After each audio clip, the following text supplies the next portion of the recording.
Olá, galera da página dos Reformados, boa noite. Eu sou o Rodrigo, ADM da página, um dos ADMs da página, né?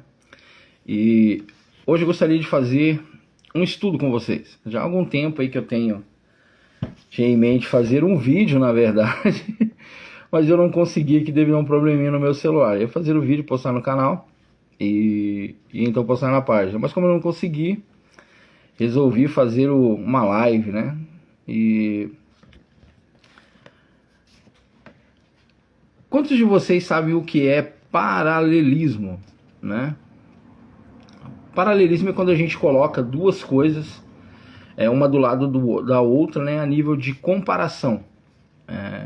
A gente coloca para se comparar, comparar as similaridades, os contrastes, e através dessa comparação, né, a gente frisar pontos. Esse recurso ele é muito usado nas escrituras, né? E existem 4 tipos de paralelismo. Existe o paralelismo sinonímico, que é quando uma sentença é repetida, quando a segunda parte da frase, né, ou do versículo, do texto, ele repete o que foi dito na primeira sentença, dizendo a mesma coisa, só que de maneira diferente. Esse é o paralelismo sinonímico, né? Temos o paralelismo sintético, que é quando a segunda sentença repete o que é dito na primeira, mas de maneira mais concisa. Diz a mesma coisa, mas de uma maneira mais direta, mais enfática, né? Temos o paralelismo antitético. O paralelismo antitético é quando a segunda sentença ela diz algo que é contrário ao que foi dito na primeira. É muito usado em Provérbios quando faz uma comparação ali entre o ímpio e o justo. Geralmente fala do caminho do justo, né, que ele vai bem e tal, mas em contraste com o caminho do ímpio que vai mal. Então é o antitético. E temos o paralelismo progressivo, que é quando a segunda sentença ela acrescenta algo à primeira, dando um significado mais amplo para aquilo que quer ser dito na primeira sentença. Paralelismo, ele não é só muito usado na literatura hebraica, mas ele também era um recurso usado pelos rabinos para ensinar. E para que isso servia? Servia para frisar, né, o ensino, enfatizar aquilo que queria ser ensinado, mas também para fixar na mente das pessoas o ensino de maneira mais clara, ou de maneira mais significativa. Quem se lembra dos Teletubbies? Vocês lembram lá que tinha umas cenas em que eles mostravam lá, tipo, catando uma bola, colocando num lugar, colocava a bola, colocava não sei o que e tal. E aí depois um dos Teletubbies dizia assim, de novo, pedia para repetir. Isso era feito 3 vezes, geralmente. Para que isso era feito? Era para frisar e fixar na mente da criança aquilo que estava sendo ensinado. Geralmente era para ensinar a contar, né? Então, é uma maneira, é um recurso didático usado para se ensinar, né? E para frisar na mente do aluno, ou da pessoa que está sendo direcionado o estudo, ou o ensino, para que ele fixe melhor aquilo que está sendo ensinado. Jesus usou muito paralelismo.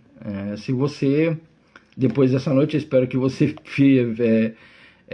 passe a buscar isso nos ensinos de Jesus, né? E nessa noite eu queria mostrar um paralelismo no capítulo 15 do Evangelho de Lucas, onde nós encontramos 3 parábolas, né? Que na verdade não são 3 parábolas, é uma única parábola, uma tríplice parábola. Charles Haddon Spurgeon dizia que se você separar as 3 parábolas e estudá-las separadamente, sem a luz das outras, você não conseguiria reter ou entender o verdadeiro significado, ter o significado pleno do que Jesus quis ensinar ao contar essa tríplice parábola. Para vocês verem isso, primeiro eu vou ler o texto, né? Para aqueles que não conhecem, estarem a partir, para a gente também trazer à memória esse texto. Lucas 15 diz assim: E chegando-se a ele, todos os publicanos e pecadores para o ouvir, e os fariseus e os escribas murmuravam, dizendo: Este recebe pecadores e come com eles. E ele lhes propôs uma parábola, dizendo: que homem dentre vós, tendo 100 ovelhas e perdendo uma delas, não deixa no deserto as 99, e vai após a perdida, até que venha a achá-la. E achando-a, põe-a sobre os seus ombros, rejubilando, e chegando a casa, convoca os amigos e vizinhos, dizendo-lhes: alegrai-vos comigo, porque já achei a minha ovelha perdida. Digo-vos que ainda haverá alegria no céu por um pecador que se arrepende, mais do que por 99 justos que não necessitam de arrependimento. Ou qual a mulher que, tendo 10 dracmas, se perder uma dracma, não acende a candeia, varre a casa e busca com diligência até achar. E achando-a, convoca os amigos e vizinhos, dizendo: alegrai-vos comigo, porque já achei a dracma perdida. Assim vos digo que há alegria diante dos anjos de Deus por um pecador que se arrepende. E disse: um certo homem tinha 2 filhos. E o mais moço deles disse ao pai: pai, dá-me a parte dos meus bens que me pertence. E ele partiu por eles a fazenda. E poucos dias depois, o filho mais novo, ajuntando tudo, partiu para uma terra longínqua e ali desperdiçou os seus bens, vivendo dissolutamente. E havendo ele gastado tudo, houve naquela terra uma grande fome e começou a padecer necessidades. E foi e achegou-se a um dos cidadãos daquela terra, ao qual mandou para os seus campos a apacentar porcos. E desejava encher o seu estômago com as bolotas que os porcos comiam, e ninguém lhe dava nada. E tornando em si, disse: quantos empregados de meu pai têm abundância de pão e eu aqui perecendo fome? Levantar-me-ei, irei ter com meu pai, dir-lhe-ei: pai, pequei contra os céus e perante ti, já não sou digno de ser chamado teu filho. Faze-me como um dos teus empregados. Levantando-se, foi para o seu pai, e quando ainda estava longe, viu o seu pai e se moveu de íntima compaixão. E correndo, lançou-lhe ao pescoço e o beijou. E o filho disse: pai, pequei contra o céu e perante ti, já não sou digno de ser chamado seu filho. Mas o pai disse a seus servos: trazei depressa a melhor roupa, e vestiu-lhe, e ponde-lhe um anel na mão e sandálias nos pés. E trazei o bezerro cevado, e matai-o, e comamos e alegremos. Porque este meu filho estava morto e reviveu, tinha se perdido e foi achado. E começaram a alegrar-se. E o seu filho mais velho estava no campo, e quando veio e chegou perto de casa, ouviu a música e as danças. E chamando um dos servos, perguntou-lhe o que era aquilo. E ele lhe disse: veio teu irmão, e teu pai matou o bezerro cevado, porque o recebeu são e salvo. Mas ele se indignou e não queria entrar. E saindo seu pai, rogava-lhe que entrasse com ele. Mas respondendo ele, disse ao pai: eis que te sirvo há anos, sem nunca transgredir o teu mandamento, e nunca deste um cabrito para alegar-me com os meus amigos. Vindo, porém, este teu filho, que desperdiçou os teus bens com as meretrizes, mataste-lhes o bezerro cevado. E ele lhe disse: filho, tu sempre estás comigo, e todas as minhas coisas são tuas. Mas era justo alegarmos e folgarmos, porque este teu irmão estava morto e reviveu, e tinha se perdido e achou. Antes de eu demonstrar que é uma tríplice parábola, eu preciso fazer algumas observações. Na hora de se interpretar parábola, a gente tem que tomar 2 cuidados. O primeiro dele é o seguinte: parábola não são alegorias. E isso é um problema no nosso meio. As pessoas, quando vão interpretar parábolas, eles acham que é uma alegoria. Apesar de que parábolas contêm elementos alegóricos, né? O que é uma alegoria? Vamos estabelecer isso primeiro. Uma alegoria é quando aquilo que é dito, o objeto usado na alegoria, ou qualquer item usado na alegoria, ele não tem o significado literal daquilo que ele representa. Então, numa alegoria, uma árvore não é uma árvore, um cavalo não é um cavalo, um homem não é um homem. Ele representa outra coisa, né? Tudo tem um significado diferente do literal. Já numa parábola, não. O ensino da parábola geralmente está no quê? No conjunto do todo, e ele frisa, né, numa parábola, o ensino como se fosse a moral da história. Qual é a moral dessa história? Só que existem elementos alegóricos na parábola. E aí que vem o problema, porque o pessoal pega tudo e acha que é alegórico, e aí monta uma interpretação que não tem nada a ver com o significado pretendido por aquele que contou a parábola, né? Então nós temos que ter em mente o seguinte: o ensino da parábola geralmente ele é simples e claro, ele não é algo muito complicado, apesar de que a gente tem uma certa dificuldade, e a gente vê isso nas escrituras, né, dizendo que parábolas eram contadas para ocultar a verdade, né, daqueles que Deus não queria revelar, e para revelar aqueles que Deus queria revelar. E como isso funcionava? A parábola era algo para ser meditado, era algo para ser remoído. Então aquele que não estava interessado na mensagem da parábola, ele ouvia, não se preocupava em interpretar, em analisar a parábola, deixava ela de lado e não recebia a mensagem que ela tinha para transmitir. Agora aquele que estava interessado, em qual Deus havia despertado o interesse de entender o que estava sendo dito, ele ia ficar meditando na história. E aí ele então receberia de brinde do Espírito Santo, né, através da iluminação do Espírito Santo, o significado daquela parábola. Então geralmente uma parábola ela tinha um ensino simples, mas ele tinha que ser buscado. E quanto mais a pessoa analisava a história, quanto mais ele analisava os estágios da história, os elementos da história, ele lançava mais luz ao ensino. Essa tríplice parábola ela foi contada em resposta à acusação que os fariseus estavam fazendo a Jesus, né, que estava comendo com pecadores e publicanos. Por quê? Comer não era algo que qualquer um, né? Na cultura judaica não se comia com qualquer um. Não era qualquer pessoa que se assentava à mesa para comer. Era uma pessoa que você tinha intimidade. Era uma pessoa que você queria bem. Não era qualquer pessoa que você colocava na sua mesa, né? Hoje a gente sabe muito bem o que é isso, porque você não abre a sua porta para qualquer um. Hoje a gente tem receio de fazer isso, né? Então a gente seleciona bem quem convida para vir na nossa casa. A mesma coisa, quem comia a sua mesa era alguém com quem você tinha intimidade, era alguém com quem você queria bem. E então os publicanos, ou melhor, os escribas e os fariseus criticam Jesus por isso. Falam, mas ele é um rabi e está comendo com pecadores e publicanos. Pecadores é todos aqueles que não cumpriam a lei, aqueles que rebeladamente, aqueles que se rebelavam explicitamente às escrituras, viviam uma vida pregressa, né? Não queriam saber de cumprir a lei. E os publicanos eram pessoas no meio do povo que serviam ao Império Romano como cobradores de impostos. Eles eram muito mal vistos porque eles eram considerados traidores do seu povo.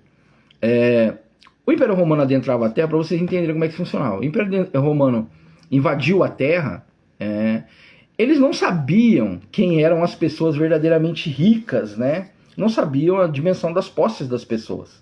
Então quem podia saber disso era uma pessoa que estava ali, que convivia, que sabia quem eram as pessoas e os bens que elas tinham. Vamos supor, o cara tinha lá muito dinheiro, ele enterrava tudo, ia morar num casebrezinho lá com um vestido mal vestido, e ele conseguia reter os seus bens. Então, para que se descobrisse esse tipo de pessoa, pegava uma pessoa lá do próprio povo, que conhecia, e ia ser o dedo duro, né, o X9, que ia cobrar o imposto. Então ele sabia se aquela pessoa tinha ou não dinheiro. Tem um livro, se eu não me engano, é o Usos e Costumes nos Tempos de Jesus. Eu não me lembro se é ou se é o Manual Bíblico da SBB, da Sociedade Bíblica do Brasil, mas que tem uma ilustração de um publicano. Ele segurando um prato que era preso por uma corrente, né, em volta do pescoço, e uma vara que era comprida e fina. Era uma figura terrível para as pessoas do vilarejo onde ele era cobrador, da região onde ele cobrava. Por que ele tinha esse prato e essa vara? Geralmente as cidades elas eram cercadas, elas eram muradas, ou elas tinham uma cerca, uma sebe, né, para que não entrassem animais, para que não fossem invadidas, para reter o vento que vinha, que era muito comum, né, as ventanias, trazendo poeira e sujeira. Era uma maneira de resguardar a cidade. Tinha um portão de entrada. O publicano ele ficava naquele portão. As pessoas iam trabalhar no campo, e quando elas vinham à tarde, elas traziam aquilo que elas tinham colhido, traziam aquilo que elas tinham de bem, ou se elas iam fazer negócio, comércio, elas voltavam com suas posses para a cidade. Geralmente, traziam isso em fardos. O publicano usava o prato que ele tinha no pescoço como medida. Ele via o saco e falava, 5 medidas para o Império Romano como imposto.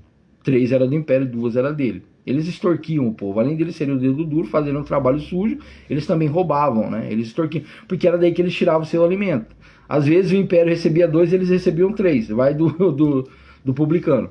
E a vara era para encontrar itens valiosos escondidos dentro dos sacos. Essa vara era fina, lisa, eles enfiavam dentro do saco, dentro dos recipientes, e iam usar, bateu numa alguma coisa, tem algo escondido aqui dentro. Aí tinha uma joia, tinha uma bolsa, era uma maneira deles vasculhar. Então eles eram odiados, né? Eles eram odiados pelos seus contemporâneos, seus conterrâneos, né? Então Jesus estava comendo com esse tipo de pessoa. E ele é questionado pelos fariseus e publicanos porque comia com esse tipo de gente. Então ele conta essa tríplice parábola. E é interessante, vou dar também uma outra dica para vocês. Quando vocês forem estudar a Bíblia, se possível, ignorem os títulos. Por quê? Eles não constam nos originais. Foram acrescentados posteriormente pelas sociedades bíblicas. E qual que é o problema desses títulos? Eles influenciam a nossa interpretação. Tá? Você já vai induzido para o texto. E ele é colocado por alguém que lê um texto e interpretou. Então é a interpretação daquela pessoa que você vai já influenciado para o texto. Veja, a parábola do bom pastor. Não fala sobre o bom pastor. Ou melhor, da ovelha perdida. Não fala da ovelha perdida, mas sim do bom pastor. O personagem principal é o pastor, que larga tudo, as 99 lá no aprisco, e vai atrás daquela que havia se perdido. Né? E ele então se alegra e faz festa. Qual é a da dracma perdida? Não é a dracma perdida o foco. É a mulher que diligentemente busca pela sua dracma. E quando ela encontra, ela faz festa. Ela se alegra. E a parábola do filho pródigo? Não fala sobre o filho pródigo, fala sobre o pai pródigo, né? Que desperdiça os seus bens com o filho, que para a maioria das outras pessoas não valia nada, né? E a lei permitia até apedrejar esse tipo de filho. Mas não, o pai simplesmente dá os bens, deixa ele torrar tudo. E depois, quando o filho volta todo arrebentado, recebe com alegria e com festa. Veja, o ensino das parábolas, né, a mensagem das parábolas, o foco é a pessoa que perde. O pastor, a mulher e o pai. Né? Para frisar o quê? O amor de Deus, essa alegria, essa festa que há por parte de Deus, né, e os anjos, é quando um pecador se arrepende, quando alguém volta atrás nos seus caminhos e busca a Deus e viver uma vida íntegra, né, com Deus. É essa a mensagem da parábola e é isso que Jesus queria frisar. Era isso, era uma resposta à acusação dos escribas e fariseus, que eram os líderes espirituais da nação e que deviam estar contentes em verem os pecadores e os publicanos vindo em direção a Jesus, se arrependendo, buscando ouvir uma palavra da parte de Deus. Mas não, eles não estavam fazendo isso. Então Jesus conta isso para contrastar com a atitude deles, a alegria de Deus para um pecador que se arrepende e a tristeza ou a indignação dos publicanos e fariseus com os pecadores que estavam buscando a Deus. Ok? Boa noite aí, galera. Maxwell, Gabriel, sejam bem-vindos aí. Desculpa, eu tô tão focado aqui que eu nem tô. Beleza? Mas sejam bem-vindos, galera.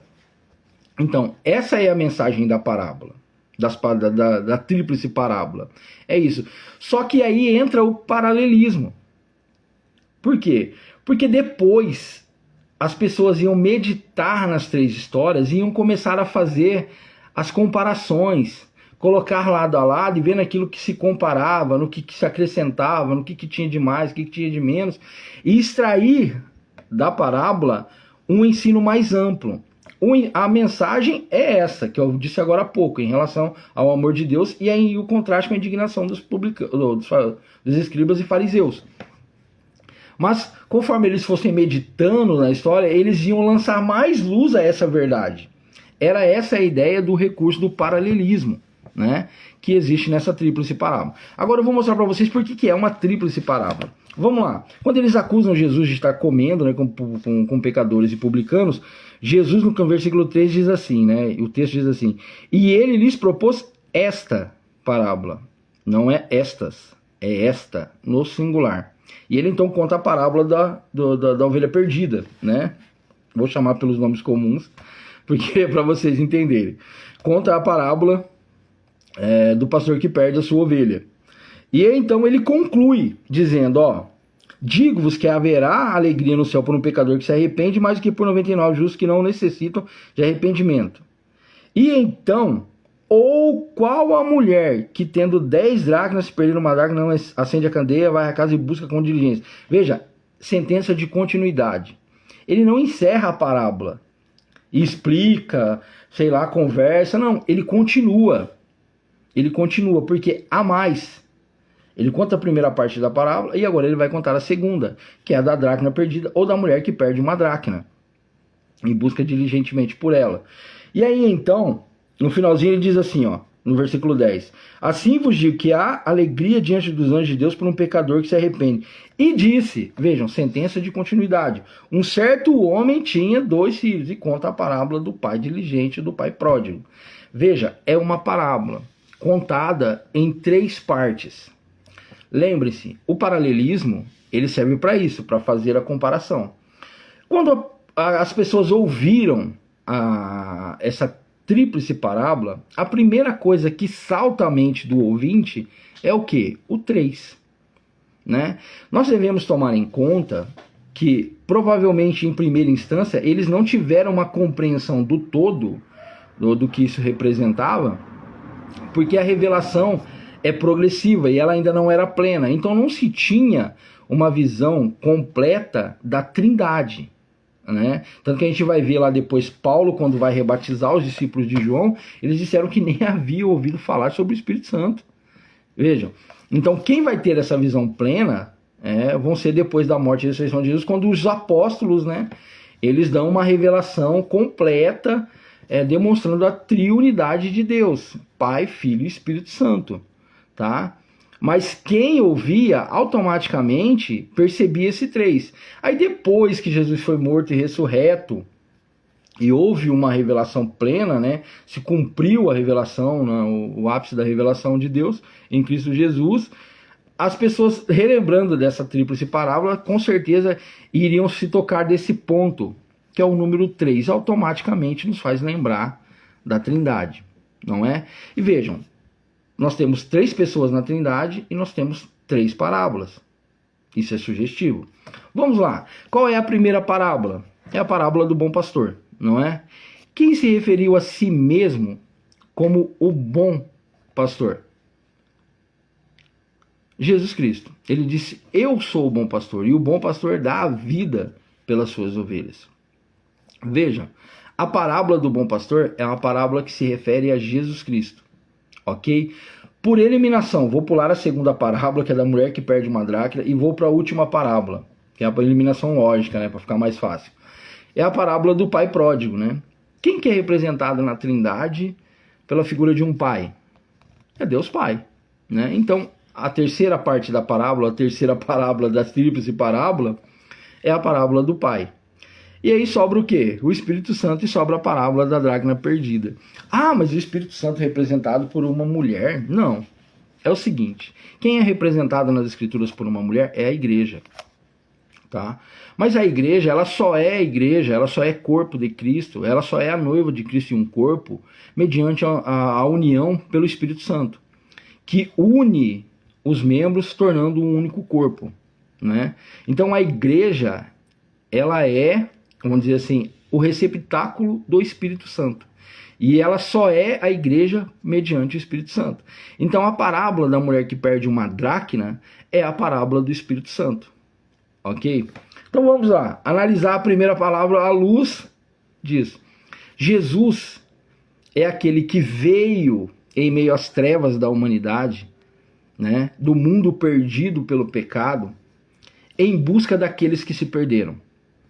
E ele sai em meio às trevas do pecado, em busca da ovelha perdida. Quando o encontra, ele lança sobre os ombros e leva ela de volta para o aprisco. Veja, a ovelha não precisa fazer nada, ela só precisa estar perdida, que é como está todas as ovelhas, ou todos os homens, né, hoje. Então Jesus vai e encontra. Aí ele não cata a ovelha e vai puxando, ele não cata a ovelha, não, ele lança sobre os ombros e leva em direção ao aprisco. Veja, a primeira parábola é a parábola de Jesus Cristo, do bom pastor, que vem em busca daqueles que se perderam, os encontra, lança sobre os ombros, sobre as costas, né, e leva de volta ao redil.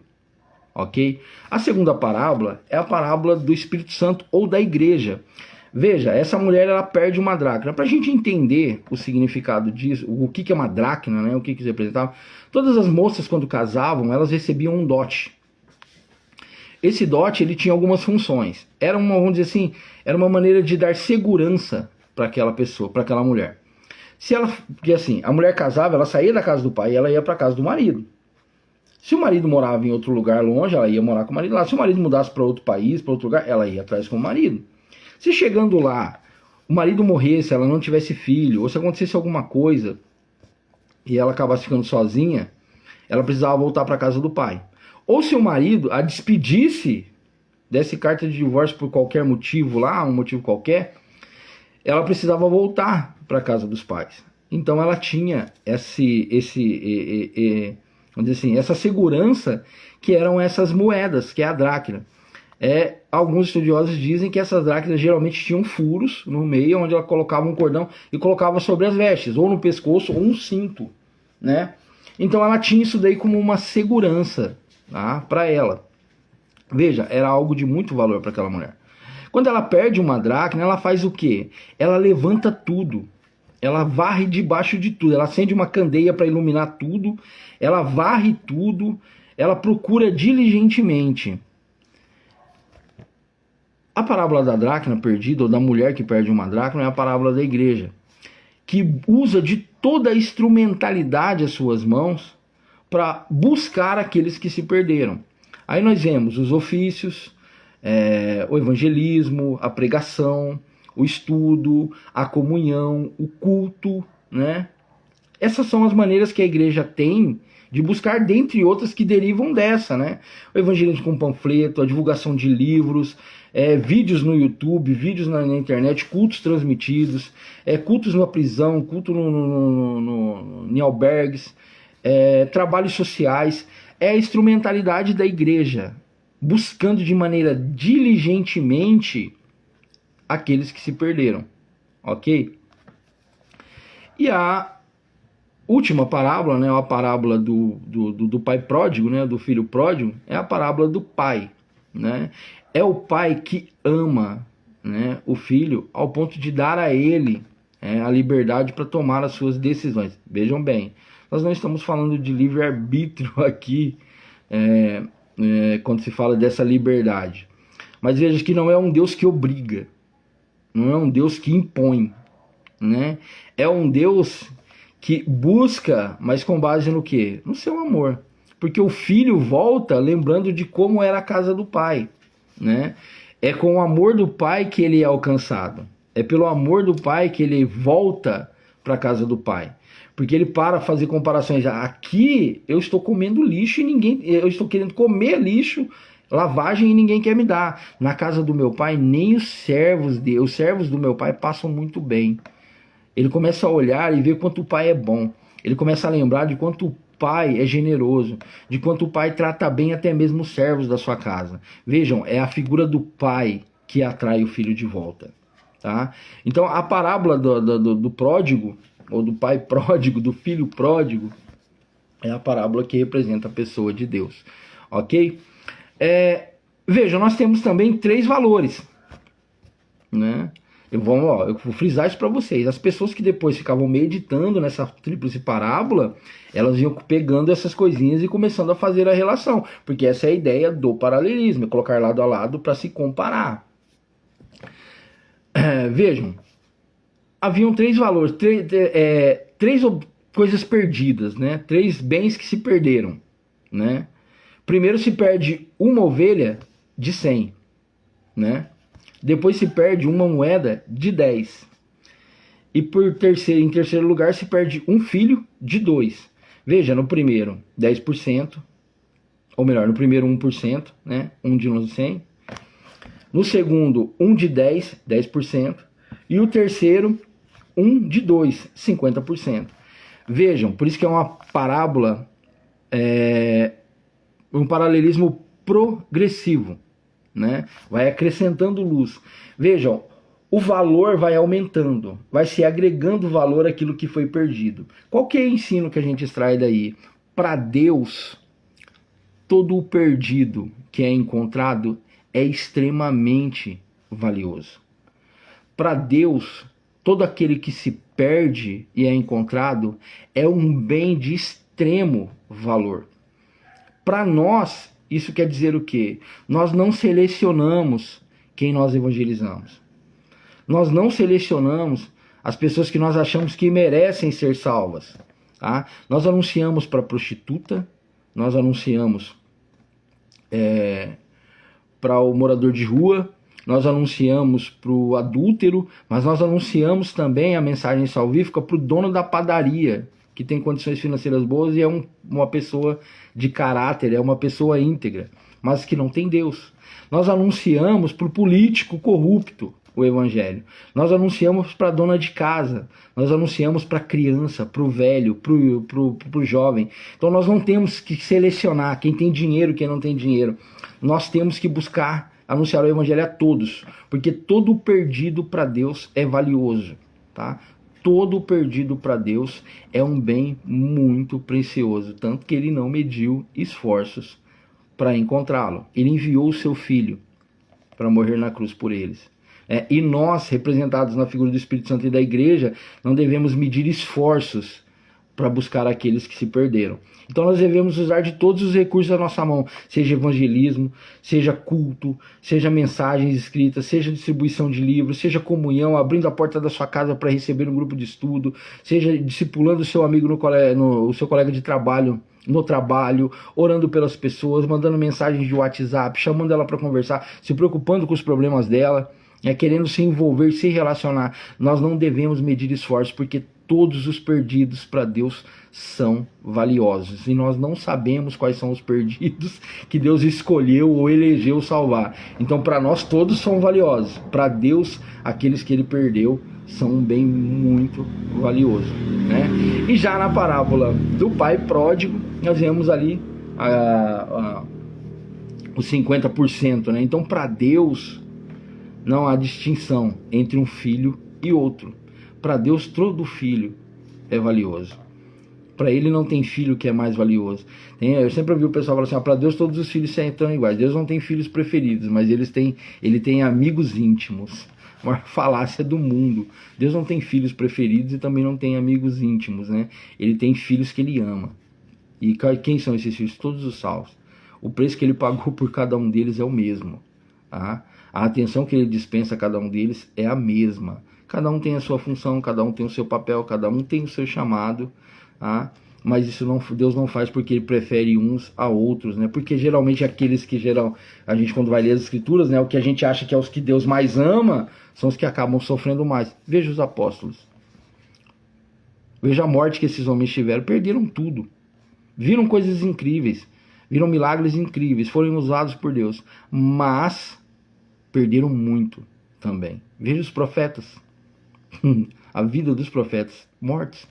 Todos eles foram mortos, né? Perseguidos, mortos, despatriados, humilhados, andar nu, casar com prostituta e aceitar o chifre da prostituta de volta, toda vez que ela adulterava, assumir filhos que provavelmente não eram seus. Vejam, então cada um tem o seu chamado, mas para Deus todos os seus filhos são valiosos. Um não vale mais do que o outro, ok? E vejam, nós temos 3 parábolas e nós também temos 3 públicos, não é? 3 públicos que estavam ouvindo Jesus contar essa história. Qual é o primeiro público que estava ouvindo Jesus contar essa tríplice parábola? Pecadores e publicanos. Esse é o primeiro público, que é aqueles que Jesus estava sentado na mesa e era aqueles com o qual Jesus estava se relacionando em primeira instância. Então esse é o primeiro público. Qual que é a primeira parábola? É a parábola da ovelha perdida. Essa parábola é dirigida especificamente a eles. Essa parábola fala do preço, do amor de Deus por aqueles que se perdem. E o quanto Deus está disposto, né, a investir para alcançar aqueles que ele ama, não é? Veja, ele dá o seu filho. Jesus vem em meio às trevas da humanidade.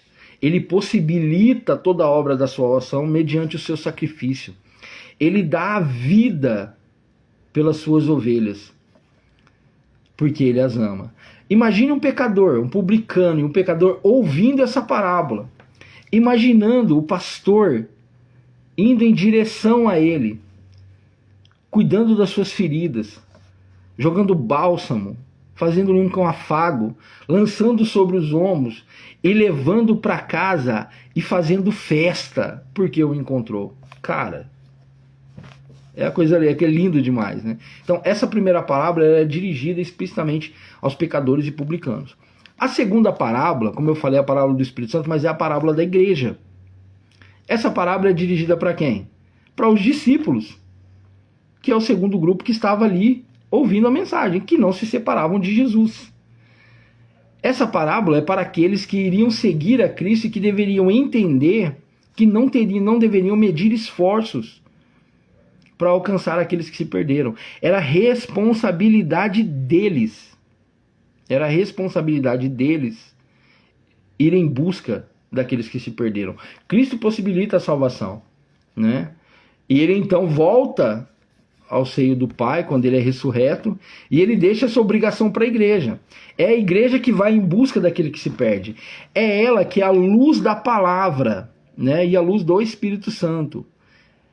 É ela que, a luz da palavra e do Espírito Santo, busca diligentemente em todos os lugares, em todos os cantos, debaixo de tudo que existe, levanta tudo, fuça em tudo, busca em tudo, para alcançar aquele que se perdeu, porque é o bem mais valioso da igreja. Lembra que eu expliquei que a dracna era um bem precioso demais para a mulher que perdia, porque era o que? A garantia dela de segurança em voltar para casa?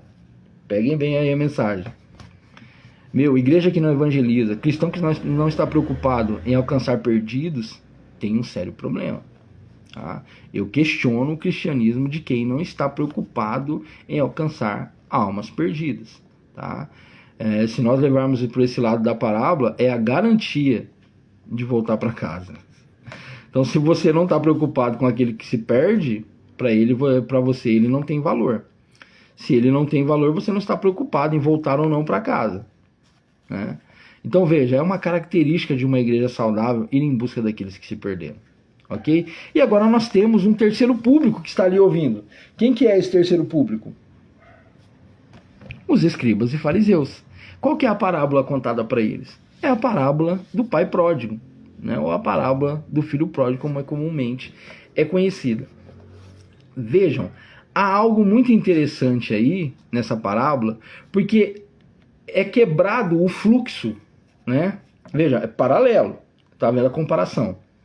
Parábola da ovelha perdida, um bem é perdido e o pastor vai em busca da ovelha que se perdeu. Na parábola da dracna, um bem é perdido e a mulher vai em busca da dracna que se perdeu. Na parábola do pai, o pai perde o filho, mas ele não vai em busca do filho.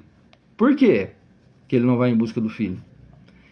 Na segunda parábola já havia sido dito que era responsabilidade de quem? Responsabilidade da igreja. Ir em busca daqueles que se perderam. Não é? Quem eram os responsáveis de ir em busca daqueles que se perderam na nação de Israel? Quem eram os líderes espirituais? Eram os escribas e os fariseus. Os sacerdotes, os doutores da lei, as autoridades espirituais eram responsáveis, eles eram os pastores de Israel. Eles eram os responsáveis em ir em direção aos que se haviam perdido. E por que essa parábola, essa tríplice parábola foi contada? Porque eles estavam questionando Jesus, que estava indo em direção daqueles que se haviam perdido, que eram os pecadores e os publicanos. Quem deveria estar indo em direção aos publicanos e os pecadores? Eram eles. Quando eles ouviram essa parábola e eles eram versados nesse tipo de recurso, automaticamente eles entenderam que se referia a eles. O pai não vai em direção ao filho que se perde, porque quem deveria ter ido atrás era o filho mais velho. Porque se ele amava o pai, se ele queria o bem do pai, ele não queria ver o pai sofrendo. E ele sabia que o pai sofreria se o seu irmão se perdesse. Ele sabia que o pai não conseguiria viver em paz, porque o que dá a entender no texto é que o pai ficava olhando. Porque quando ele apareceu lá longe, o pai foi correndo, já pulou no pescoço dele. Por quê? Porque o pai ficava esperando esse filho voltar. O irmão mais velho via isso e não entendia, e não fazia nada. Ele ficava indiferente. Por quê? Porque ele não amava o seu pai. Ele não estava preocupado com o seu pai, ele não tinha amor pelo pai, ele era um filho perdido dentro de casa. E outra, hoje eu estava ouvindo o Guilherme de Carvalho e eu nunca tinha parado para prestar atenção nisso. Esse filho que ficou, o filho mais velho, ele era tão perdido quanto o filho que se foi. Porque o que ele queria? Ele queria a mesma coisa que o mais velho, que o mais novo fez. O que o mais novo fez? Pegou o bem do pai e foi dissipar em festa, em farra. E aí quando o pai recebe o filho mais novo e faz uma festa por ele, ele fica indignado e diz assim: o senhor nunca me deu um cabrito para comer com os meus amigos. O que ele queria? Dissipar os seus bens, né? Ou farrear com os bens do pai com os seus amigos. A mesma coisa que o mais novo queria.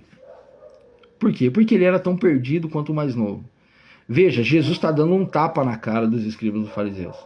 Vocês não entenderam a mensagem.